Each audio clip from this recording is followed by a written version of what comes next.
Hello everyone, this is Ellen. In today's video, I'm going to share some simple methods for the deadlines and the IC damage in the modules. So let's start. Before operation, you need to connect all devices properly. Typically, the manufacturer will provide a configuration files in a firmware package. If no firmware package is provided, it means the receiving card built-in firmware supports the module ICs, so this is no need to upgrade the firmware.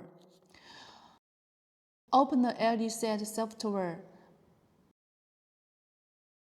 Go to the hardware setup in the setting. Password admin. Check whether the firmware version is consistent with that provided by manufacturer. If they are inconsistent, you need to load the program files to upgrade the firmware. After the upgrade is completed, enter screen configuration. In the receiving interface, import the RCG files. Then set it to the receiver. The module will display normally.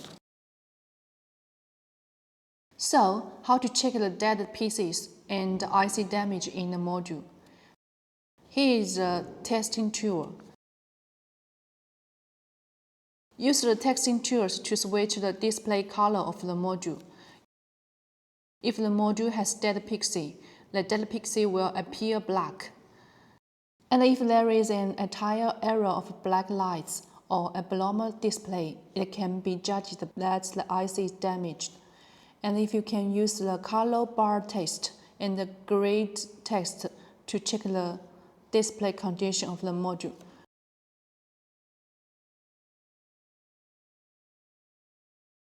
You can also test the display condition of the module by unplugging the network cable of the receiving card.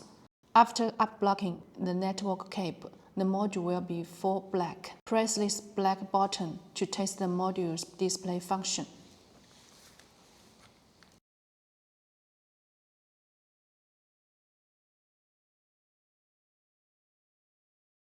Okay, that's all for today's sharing on detecting dead LED and IC damaged. Thanks for watching, and I hope this will help with your daily operation.